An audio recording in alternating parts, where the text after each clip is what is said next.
Morning, मी मेघा उगले तुम्हा सर्वांचे Sunday breakfast and lunch series मध्ये मनापासून स्वागत करते।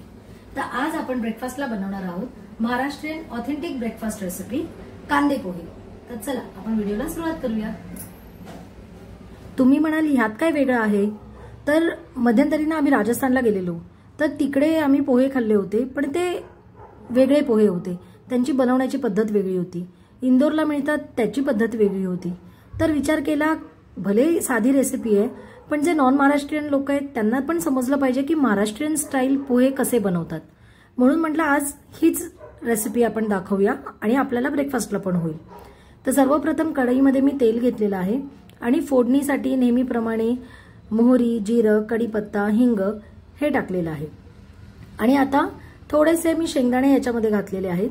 शेंगदाणे मी वरतून तळून घालत नाही, कारण त्याच्यामुळे पोहे खूप ऑइली होतात, किंवा आधी जरी तळले ना तरी खूप हे बाकीचे पदार्थ तळेपर्यंत तर शेंगदाणे खूप लाल होतात, म्हणून मी याच्यासोबतच शेंगदाणे तळते, म्हणजे क्रंचीनेस पण येतो आणि जास्त लाल पण नाही होत। त्यानंतर मी हिरव्या मिरच्या घेतलेल्या आहेत। हिरव्या मिरच्या पण चांगल्या तेलामध्ये मी फ्राय केलेल्या आहेत आणि कांदा परतून घेतलेला आहे। आणि मीनवाईल मी पोहे भिजत घातलेले आहेत, ते तुम्हाला दाखवता नाही आले, पण नॉर्मल आपण पाण्याने जसे पोहे भिजवतो तसे पोहे भिजवायचे। आणि कांदा चांगला उभा मी काय केलंय, कांद्याचे 2 भाग करून 4 भाग केलेत आणि उभा उभा कांदा चिरलाय। बारीक कांदा पोह्यामध्ये एवढी मजा नाही येत, लागतच नाही कांदा खायला, तर असा उभा उभा कांदा मी चिरून घेतलेला आहे आणि चांगला तांबूस रंगाचा होईपर्यंत मी फ्राय केलेला आहे। आणि इथे टोमॅटो मात्र मी एक छोटा टोमॅटो घेतलाय, जास्त मोठा टोमॅटो ना आंबट लागतात पोहे, त्यामुळे मिनिमम टोमॅटो मी घातलेला आहे। तुमची इच्छा नसेल तर टोमॅटो स्किप केला तरी चालेल। त्यानंतर मी कांदा टोमॅटो चांगला परतून घेतलेला आहे लालसर होईपर्यंत आणि चवीनुसार मीठ घातलेलं आहे। त्यानंतर मीठ घातल्यानंतर आपल्याला त्याच्यामध्ये हळद घालायची आहे। हळद तुम्हाला जसे डार्क पाहिजे असतील पोहे तर तुम्ही जास्त घालू शकता, कमी हवं असेल तर कमी घालू शकता, हे सगळं तुमच्यावरती आहे।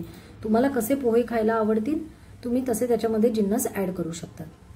आणि जोपर्यंत हे परत आहे तोपर्यंत मी कोथिंबीर बारीक चिरून घातली। कोथिंबीर मी कांदा आणि टोमॅटो बरोबर फ्राय करते, कारण थोडासा छान फ्लेवर येतो त्याचा, त्यामुळे मी कोथिंबीर चिरलेली आहे आणि पोहे टाकले। पोहे आता कांद्यामध्ये मी परतत आहे आणि इथे वरतून कोथिंबीर घालायची, म्हणजे पोह्यामध्ये एकदम एकजीव होते आणि कोथिंबीरचा मस्त सुगंध त्या पोह्याला लागतो।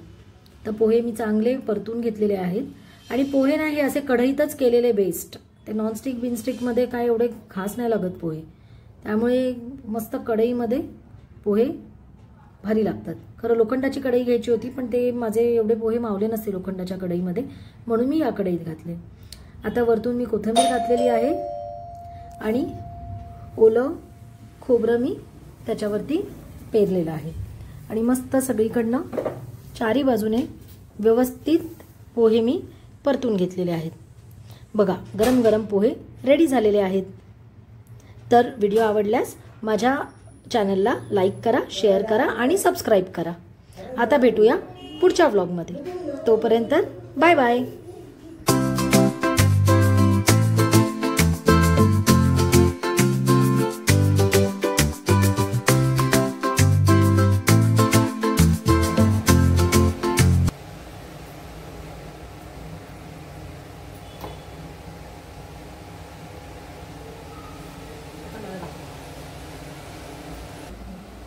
काय मग मंडळी, येताय पोहे खायला?